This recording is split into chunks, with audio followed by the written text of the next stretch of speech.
All right, so there's a symbol and there's a reality, right? Yeah. All right, let's do the gold brick road. The gold brick road. Follow the yellow brick road. Okay. Yeah. Sorry. I gave away the game. The reality in that story is the gold standard.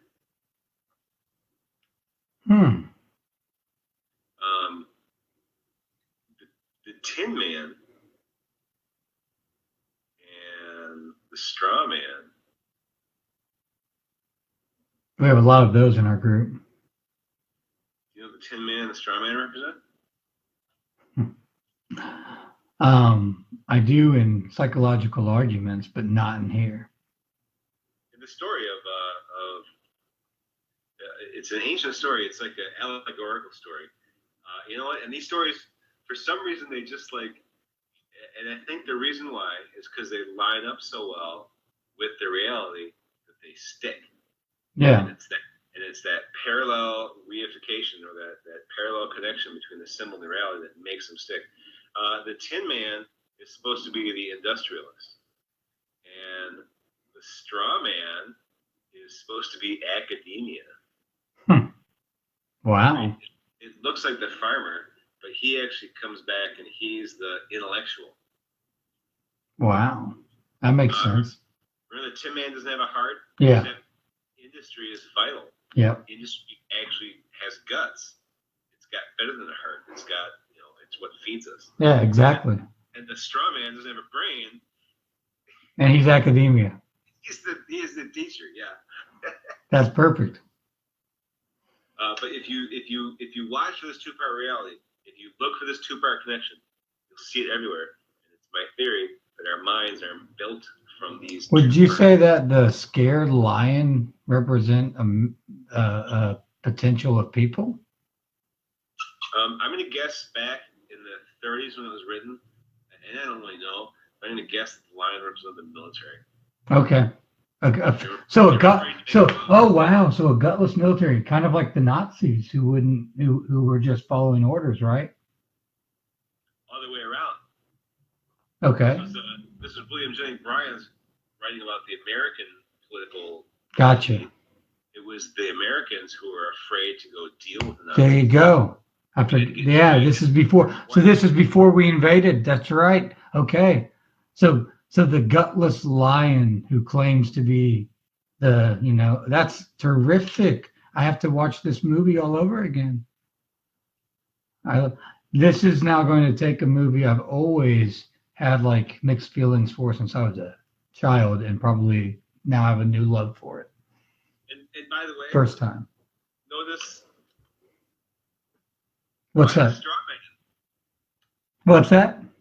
Why the straw man? Not a coincidence. No doubt. Yeah. Because all they're ever talking about is the other guy's argument. You know what? I'm sick of hearing about the other guy's argument. I can ask the other guy about his argument. I want to hear your fucking argument. That's that's academia. Academia should just be called other person's ideas and us passenger seat driving. All right, so argument.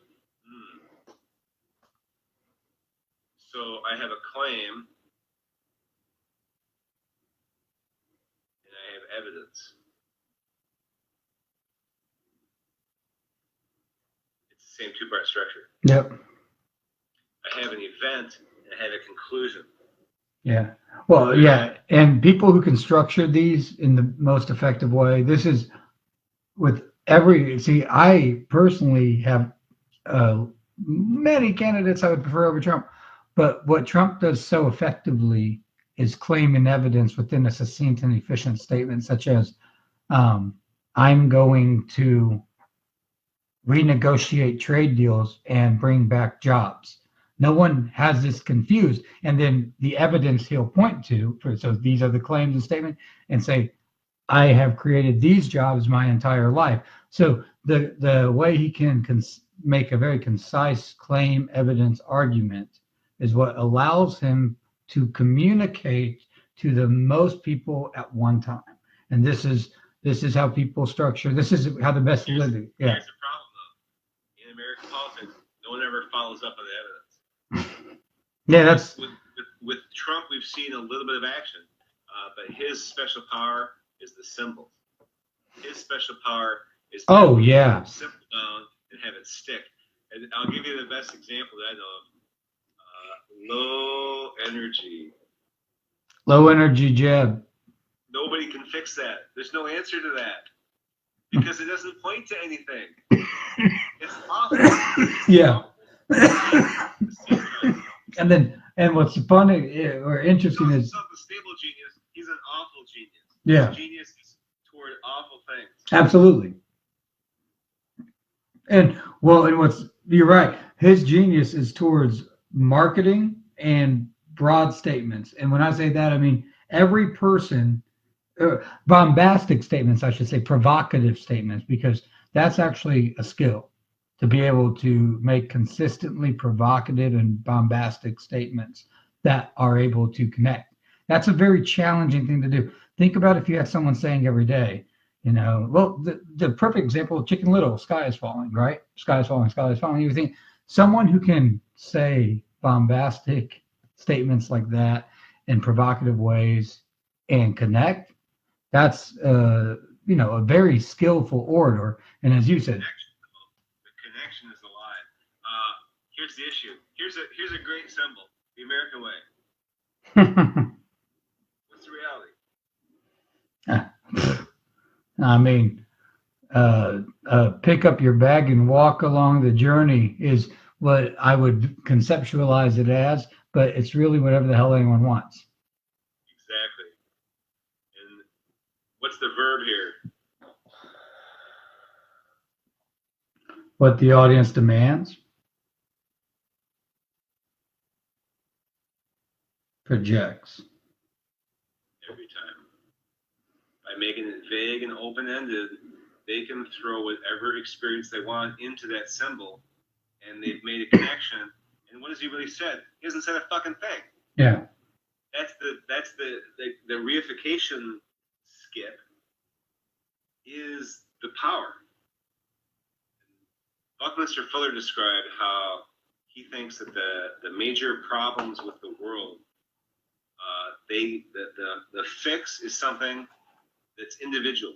The fix is something that no government, no school, no business can stop, nor can they help. Right. No, I think that the evidence in this. They can't do it, and they can't stop us from doing it. Well, and see, and back to your claim evidence statement for argument, I'm going to try to complete that one really quick, because I think that that's precise. And I think the evidence for how it's an individual correction that can't be stopped and that can't be assisted is because if you look at the historical evidence of governments or schools or institutions like that trying to be the corrector in this way, the results have been devastating.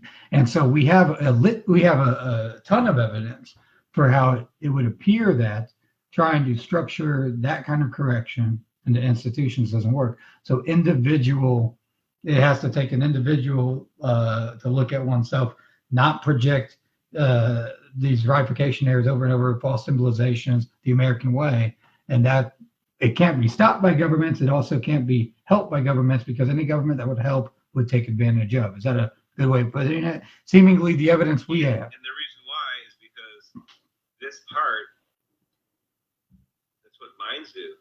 Yeah. It's not an institutional thing. It's not a physical thing. It's not an electronic thing. It's a mental thing. Your connection between the event and the conclusion, or the experience and the meaning, or the experience and the word we talk about it with. This is a choice. This is a negotiation. Yeah. These are the connections we make in order to cope with reality. And when we make those connections, just like we see parallels between the stories with the Wizard of Oz, when we see parallel connections between people, that's when we can communicate. Yep. When you're doing the same connection between your ideas and your experiences, now we can share words. Now we can talk. Now we can connect on those experiences. Now we can line up our minds in certain contexts in order to know what the other guy's talking about. Find agreement based on how our mind projects based off of proper evidence.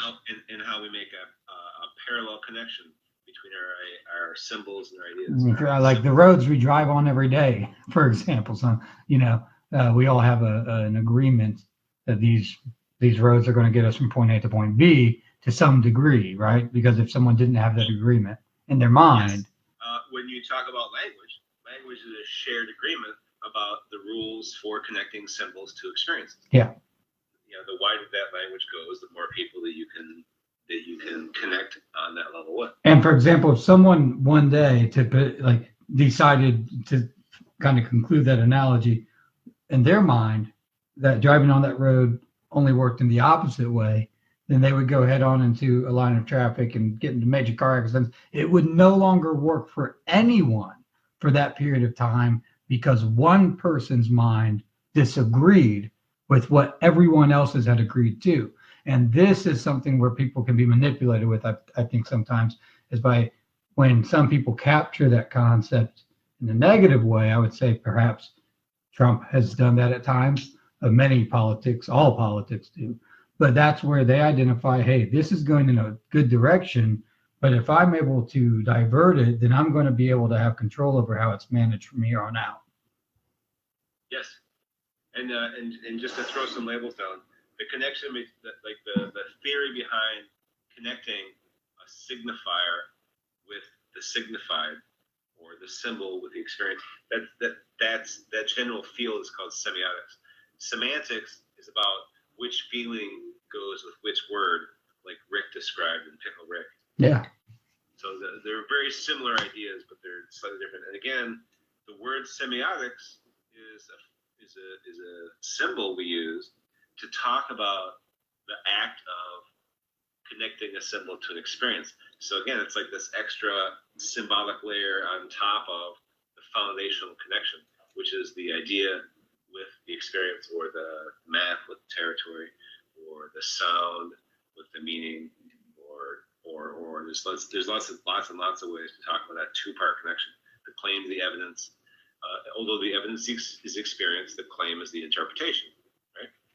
Yeah. There's a slight difference there. But anyway, the point is being able to talk about this idea object confusion allows us to avoid that confusion.